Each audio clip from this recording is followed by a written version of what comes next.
আসসালামু আলাইকুম রহমতুল্লাহ। আজকে আমি আর আমার বন্ধু মিলে বের হয়েছি মার্চ ফর গাজাতে যাব ইনশাআল্লাহ। তো বাড়ি থেকে বের হয়ে সিএনজি করে রেল স্টেশনে যাচ্ছি, তারপর ট্রেন দিয়ে ইনশাআল্লাহ আমরা কমলাপুর যাব। তো এটা আসলে আলেম উলামারা ডাক দিয়েছে মার্চ ফর গাজা, ফিলিস্তিনের ইস্যু নিয়ে, সকলেই তো জানেন। এটাতে আসলে আমাদের যাওয়াটা ইমানি দায়িত্ব ছিল। আসলে আমরা কিছু করতে পারবো না, এখান থেকে যুদ্ধে অংশগ্রহণ করতে পারি না, যার কারণে আসলে যাওয়াটা এখানে গুরুত্বপূর্ণ।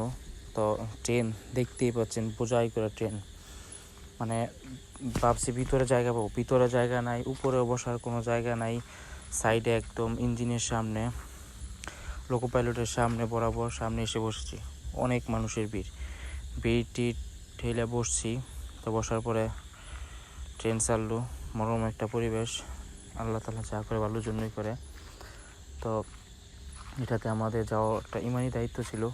তো অনেকেই বলেছে যাবে যাবে, কিন্তু যেতে পারে নাই। তো আসলে সবার এটা ভাগ্যে থাকেও না। আর এটা আমরা হয়তো কিছু করতে পারবো না এখান থেকে, কিন্তু এটা আমাদের আল্লাহ তাআলাকে তো বলতে পারবো যে আমরা ওইখানে যেতে পারি না, যাওয়ার কোনো রাস্তা ছিল না, বা আমরা যুদ্ধের ট্রেনিংও জানি না, এই যুদ্ধ করবো। তো আমাদের থেকে যেটুকু করার ওটুকু আমরা করছি। আমরা ওইখানে গিয়ে আমরা বিশ্ববাসীকে দেখাতে পেরেছি যে না, বাংলাদেশের মানুষ আসলে ইমানের একটু ইমান আছে, যে পরিমাণ ইমানটুকু দিয়ে তারা কিছু করতে চায়।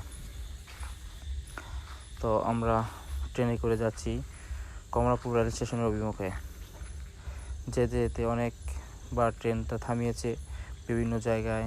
আসলে যাওয়ার পথে একটু ট্রেনে বেশি সমস্যাই হয়েছে, প্রচণ্ড গরম, তাও আবার আকাশের নিচে প্রখর রৌদ্রে বসেছি, কারণ ভিতরে কোনো জায়গা নেই, সামনে বসেছি। তাও আলহামদুলিল্লাহ, আল্লাহর রহমতে সঠিক টাইমে আমরা কমলাপুর এসে পৌঁছেছিলাম। তো কমলাপুর পৌঁছার রাস্তা দিয়ে ট্রেন দিয়ে আসার সময় অনেকে দেখেছে, অনেক মানুষই ভিডিও করেছে, মানে ট্রেনের এরকম অবস্থা আসলে আমার লাইফে আমি দেখিও নাই। এত মানুষের ভিড় ঈদেও মনে হয় না এত হবে। আর অবশেষে আলহামদুলিল্লাহ এসে পৌঁছালাম আমরা সেই কাঙ্ক্ষিত সোহরাওয়ার্দী উদ্যানে। অনেক মানুষের পদদলিত, অনেক মানুষের ঢল, আসলে এত জনসমুদ্র কখনো দেখি নাই। তো অনেকে এসেছে, আলেম ওলামারা এসেছে, অনেক কলরব শিল্পী গোষ্ঠী এসেছে, অনেকে এসেছে। তো এখানে গিয়ে বড় বড় বক্তারা তারা কথা বলতেছিল, দেখলাম। তো যারা যারা এসেছে, কে কে এসেছেন কমেন্টে জানাতে পারেন। অনেকের সাথে দেখা হয়েছে, অনেকের সাথে দেখা হয় নাই। তো সবাই ফিলিস্তিনের জন্য দোয়া করবেন, আমাদের জন্য দোয়া করবেন। আর আকাশে অনেক ড্রোন উড়িয়েছে, একটা হচ্ছে প্রাকৃতিক ড্রোন, একটা হচ্ছে কৃত্রিম ড্রোন।